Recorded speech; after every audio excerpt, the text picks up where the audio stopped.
Kate Morris. And I'm Dave Whittingham. On today's episode, we have a special guest. It's Mairi Girgis, who has a Masters of Counselling and years of experience in working with couples and families. She's done research into neurodivergence and the Christian community, and today we're putting tricky questions to her around marriage and parenting. Welcome to episode 2 of Neurodivergence, Family and Faith. And Mairi, thank you so much for joining us.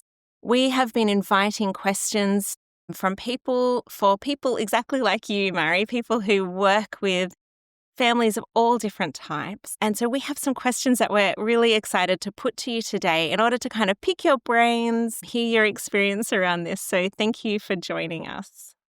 Oh, it's great to be here. Thank you. So you're in counselling, you've been working with lots of different families. Can you tell me what gave you the interest in working with families, particularly with neurodivergent members? Oh, it's a great question, isn't it? Look, probably almost 30 years ago when I started being interested in people, I trained as a counsellor, and we really knew nothing about neurodivergence back then, or very, very little. And so it really wasn't until I had close family members, my kids, diagnosed with ADHD at that point, that I started to have conversations with lots of other mums and other people. And gradually my interest and awareness in neurodiversity started to really grow. And so over the last few years, as I've done some research and got talking to people, it's just kind of grown and grown from there. So I really love it, being able to offer something that I probably didn't have when I was younger. Yeah. Hi everyone, Dave here. And Mairi, thank you so much. And I'm so glad that as your career has progressed, you've continued to grow and learn and discover more in this world. So thank you so much for doing that. I'm a person who's neurodivergent, and I have a neurotypical wife. And I think that's not an uncommon thing at all. And you work with lots of couples, I think, that are in that situation. Can you help us, Mairi? Obviously, there are lots of blessings in that, but what are the key difficulties that you see that people face regularly in that situation? It's a great question. I think I might go back a little bit, if that's okay, and just say one of the things I think that has been difficult and challenging in this space for a long time is that we have a lot of representations of what marriage should look like through Christian books, through preaching, through a sense of what a neurotypical relationship will look like. And very often what I see is couples who are trying to be neurotypical in their relationship and feeling really overwhelmed by the reality that their relationship doesn't look like that.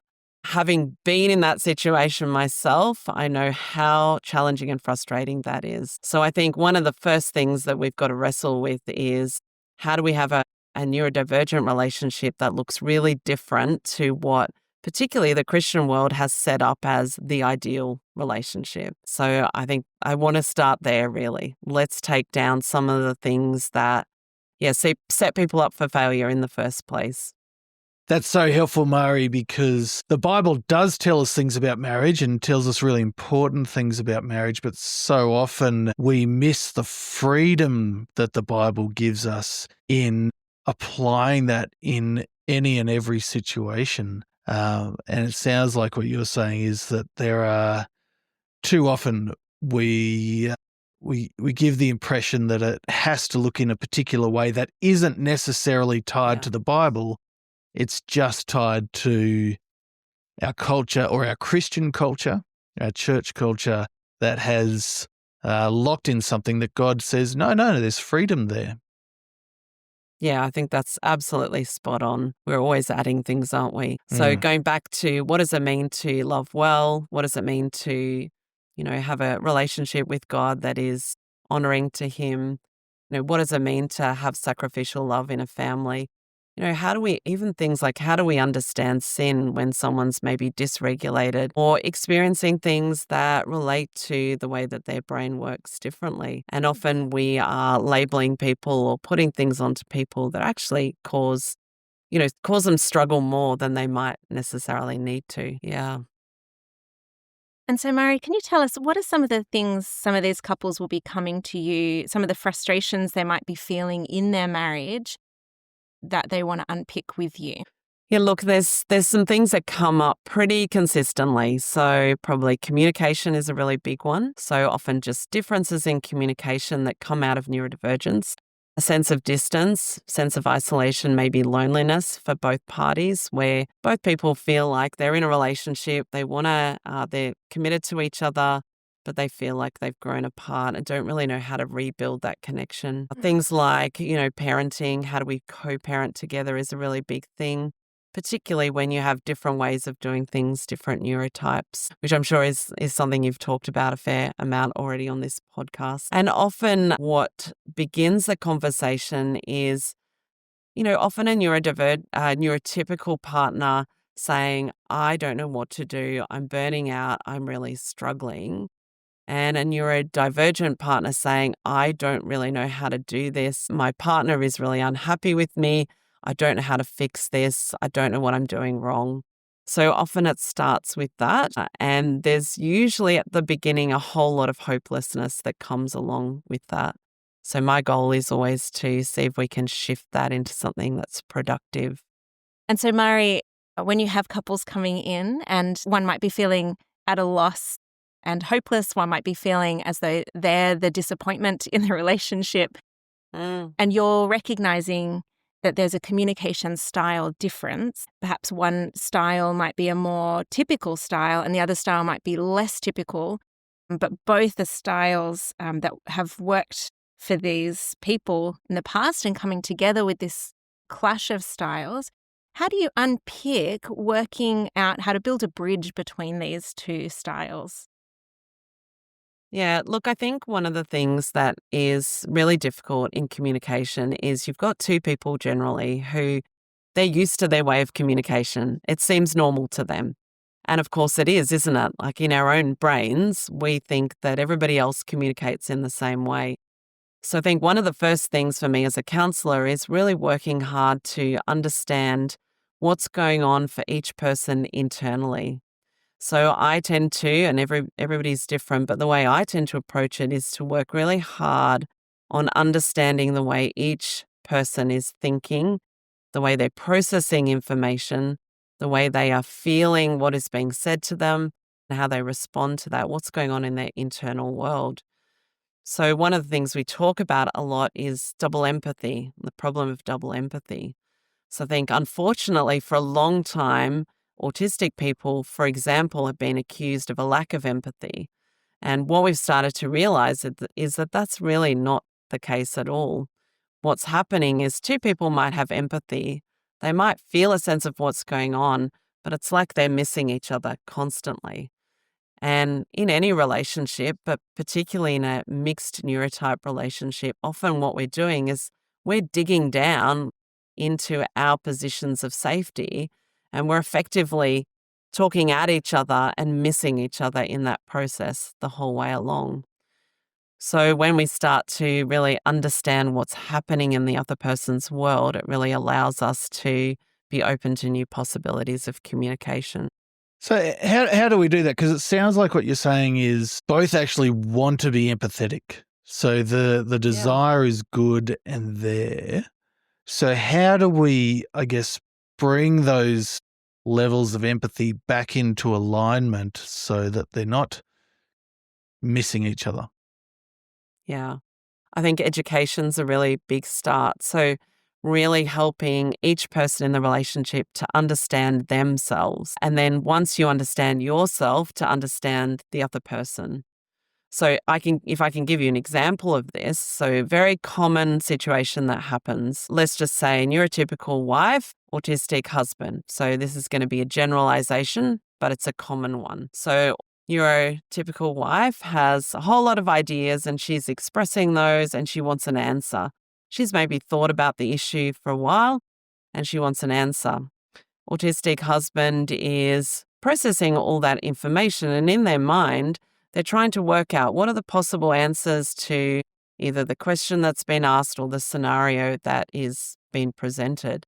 And that's going to take time. They're running through the options, trying to come up with an ideal scenario. On the other hand, the neurotypical wife is looking at her husband who is now not communicating, quite silent potentially, maybe has walked off, still processing in his mind, and she's made a whole lot of assumptions about what's going on for him. Eventually, she says, look, you're clearly not interested, or you've just walked off, or I'm frustrated, which then further leads to a sense of damage because he is actually processing the information, trying to come up with an answer that he, thinks might be helpful or contributing to the conversation. And so in that scenario, then what happens is both people make assumptions about what's going on for the other person. So often my goal is to help unpack what's going on for the other person and verbalize that. And that's hard, I think, when particularly for the neurodivergent person who maybe has shut down at that point, quite dysregulated and struggles to articulate what they're feeling. And the neurotypical person who by that point may be quite critical and frustrated. So it's a pretty common scenario that happens in relationships, and you can imagine how that can get repeated. And you can see as well how that can also be present in relationships between parents and children as well, whether neurodivergent parents, a neurotypical child, or the other way around, where there are expectations of what communication should be made at that moment, and the other person isn't meeting those expectations. And so being critical or being confused by the communication style that we can see, as opposed to understanding the different point of view and kind of working out how to communicate in a way that's understood by the other person on both parts. Yeah. Yeah, we've used the word curiosity a lot, haven't we?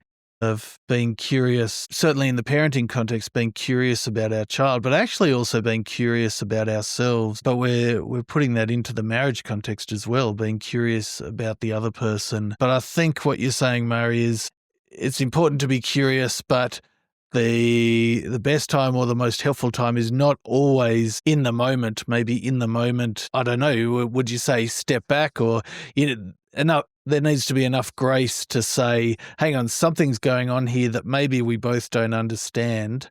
We need to step away and then come back and be curious together about what's going on. Is that helpful? Is that unhelpful in the way I'm putting it there?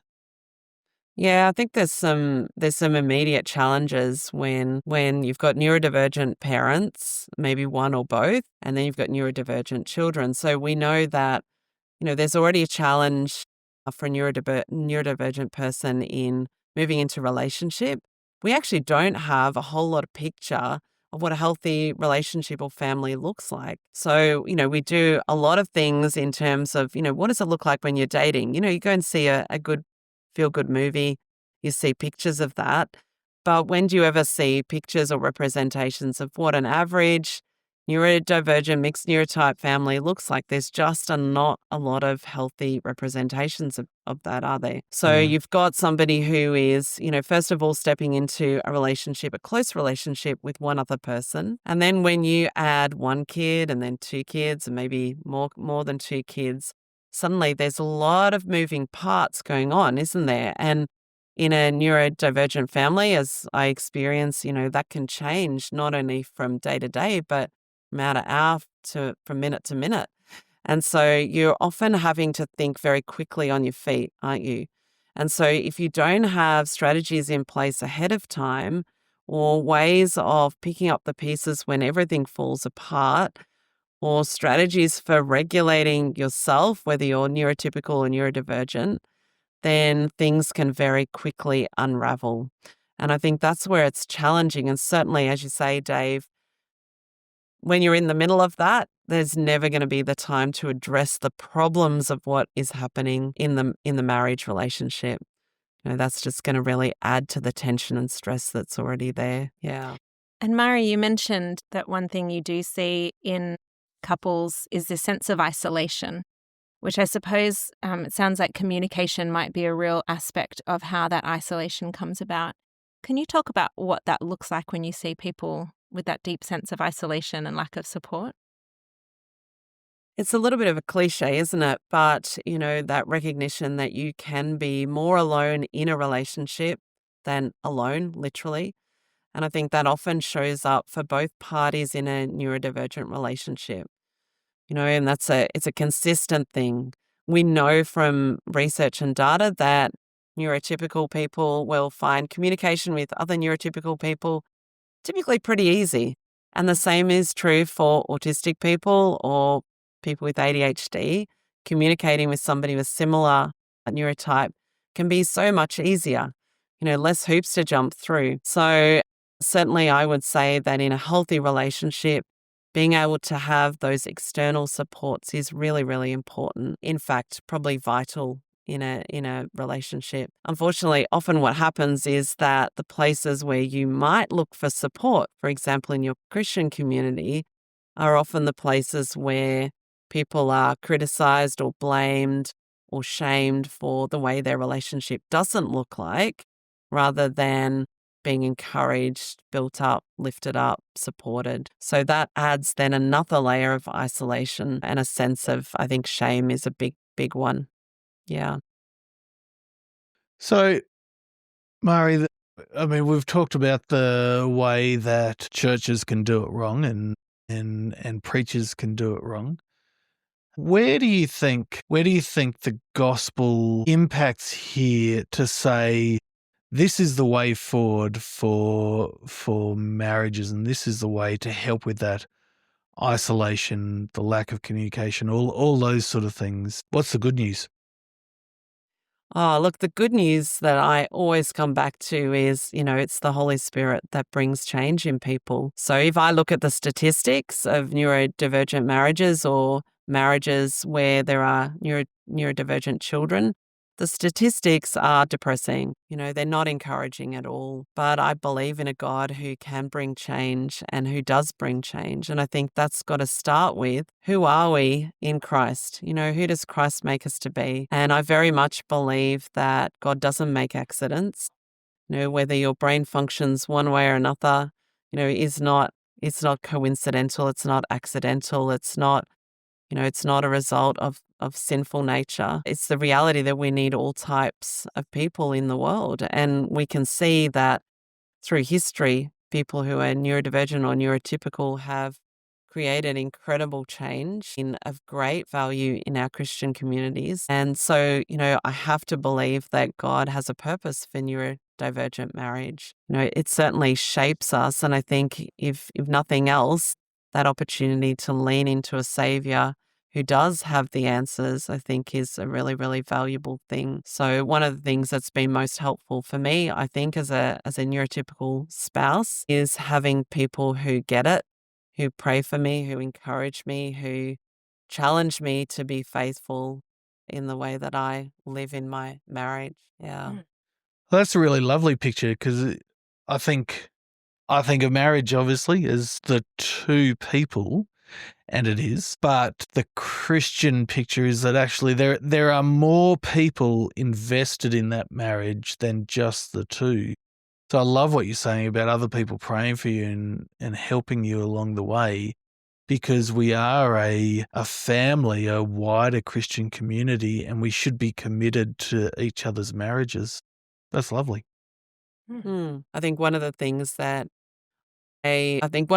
really drove me into investing time in this is not having the resources when I was first married, and, seeing that when we have the right resources, we can actually grow in relationship. So I am very, very excited that as research comes along and as, it's very gradual, but as more Christians step into this space, that we do have the opportunity to grow really healthy, strong relationships. Yeah. And that ability to grow and change doesn't disappear if you've been struggling for a certain amount of time, does it, Mari? In terms of, you can be in the blackest of black holes in your marriage, and there is still hope. There is still a chance to turn around.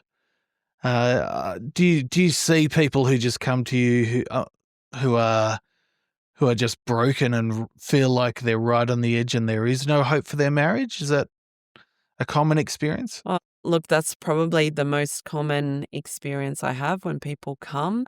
One of the things that comes up pretty consistently is that for a lot of neurodivergent couples, they have already been to sometimes multiple marriage counsellors, but without the neurodivergent lens, we know that statistically that makes things worse. It tends to dig people into the problematic behaviour. So one thing that I would say to couples is please do really good homework on finding a couples counsellor that really understands neurodivergence. That's really going to make a significant difference in both strategies and outcomes. That's an important thing to be aware of. And I would say one of the things that is really important is for both people in the relationship to be invested and keen to work in their relationship. So often the biggest challenge is where one person is doing all they can to try and improve what's happening in the relationship, but they really are alone, so we can't always have a positive outcome. Sometimes it is too hard, but God is still faithful in that. And I do believe in a God who will encourage and take somebody through what sometimes leads to the breakdown of relationship. But there is a lot of hope. And I think as we start to really understand the impact of neurodivergence on relationship, including the neurotypical neurodivergence, we can actually start to make some real headway. And sometimes that's mixing things up, communicating in different ways. Adding written communication rather than just verbal communication. Sometimes it's actually, really thinking out of the box. A lot of successful neurodivergent couples that I know live in two parts of the house, and a lot of people from the outside of their relationship might think, oh, that's a terrible thing. But actually that works really well for them. It helps them to have their own space, to be regulated, to be able to engage more fully when they are together. Sometimes that means thinking about, getting in that cleaner or that person that's going to do the yard work or fix, help with some of those executive functioning challenges in a practical way, rather than feeling that shame of, oh, I should be able to, get this thing together. I should be able to manage that. So I think curiosity and creative thinking is really, really valuable in this kind of space. Yeah. I think that's right, Mary. And we're constantly talking about how important it is to be curious and creative in working out what supports people need, what the way forward might be, and to be working together with people. And I love that your attitude is to be working with couples for them to design ways that work for them, ways that are going to respond to who they are in a way that is founded on the Bible, looking to live for God, but seeing the freedoms and flexibilities that we have in that in order to be able to respond to how the people have been made, how they interact with the world and need to interact with each other as well. It sounds like there's just so much hope and so much so many positive stories that you would have there through your experience. What are some things people have said to you as they've gone through this process of thinking about themselves, thinking about each other, and working sacrificially in order to support the other one and support their marriage? What are some stories of hope and happiness that you've seen there? Yeah. I think sometimes it's the little things. So when you're working with neurodivergent couples, it's slow. It's very, very slow. And it can be really discouraging because it is so slow. So often it is the little successes, the little wins. Maybe it's that, everybody in the family is a little bit more regulated. So we know that when parents are regulated, kids are more regulated. So often it's those little changes, those little tweaks that lead to everybody being a little bit more regulated that then lead to progress. Sometimes it's those little things of, we managed to have a cup of coffee together. It was really enjoyable and we enjoyed that. Sometimes it is, seeing the neurodivergent parent being able to recognize that they can be an incredible ally to the neurodivergent child. So as a neurotypical parent, I can work really hard to understand what's going on for my kids. But my brain doesn't work that way, so I don't get it in the way that my husband does. So being able to celebrate those connections and foster those connections can be really helpful. And sometimes that's spending time with, maybe the neurodivergent members of the family, maybe a mum and daughter or a dad and son, helping them to build connections that are really strong for them, which then takes the pressure off the neurotypical parent. So I think it's really celebrating the small wins in this work is really, really important. It's not going to be, we wake up tomorrow and everything's fine.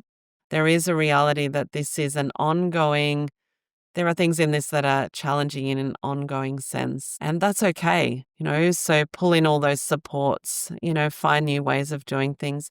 And I think it's always exciting when I can see the neurotypical partner getting support and being able to find their place in the world, and the neurodivergent partner finding their own supports and their place in the world.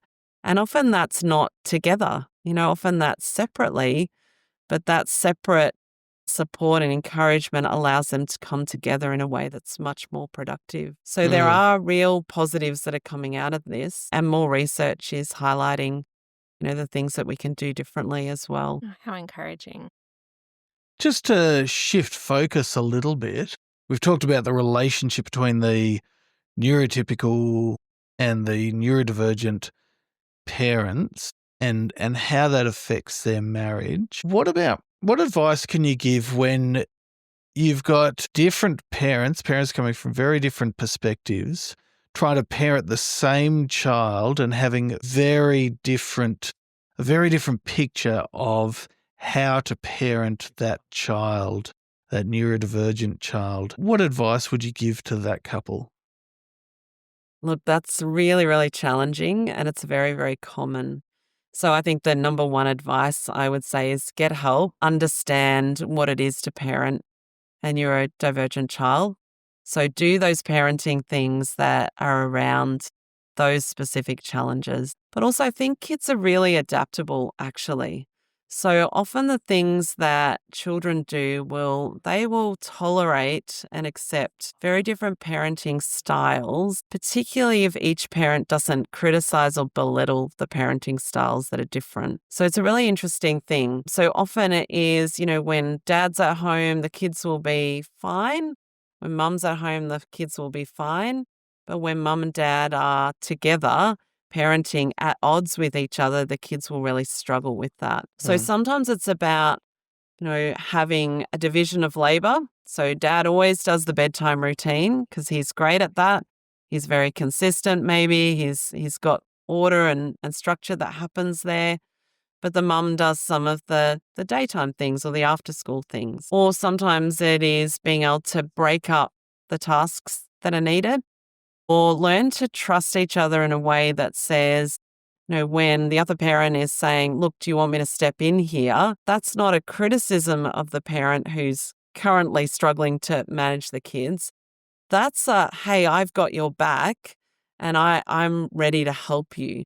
But that comes out of the work of trust in the relationship. So it is very challenging, isn't it? Because day to day it can really shift and change. It's never going to be perfect.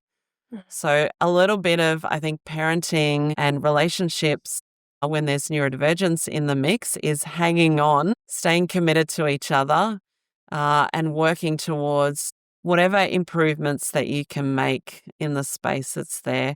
And sometimes that is, being able to say, look, hey, I can feel myself getting dysregulated here. I'm going to need to step out of the situation and walk away. Can I ask you to jump on in? I think that's one of the biggest things that's helpful. Yeah. Mairi, what a beautiful picture that is of teamwork, of parents coming together, looking after the children, but looking after each other and being united, being concerned for the other, loving each other, expressing needs, looking out for the needs of the other. And I love what you said too at the start there about learning together and coming to grow in understanding together so that maybe some of that understanding will help with some of those parenting decisions. Mairi, you've talked a lot about seeking support in things like parenting in marriage. Can you tell us a little bit about how churches can be responding well when couples come to them either with parenting concerns or marriage concerns when different neurotypes are in the mix there?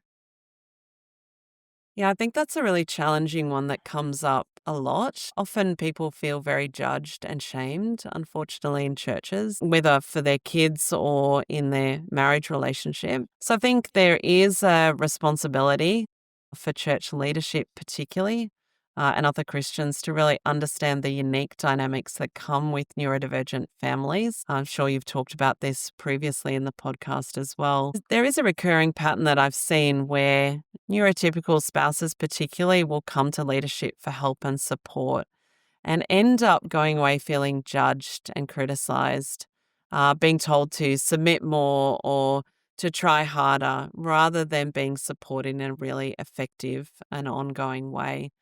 So I think, having all of that support that is available, whether that's making meals for a family or, paying for counseling for somebody to have that ongoing support, taking the shame and the stigma out of having unique challenges that come in this space.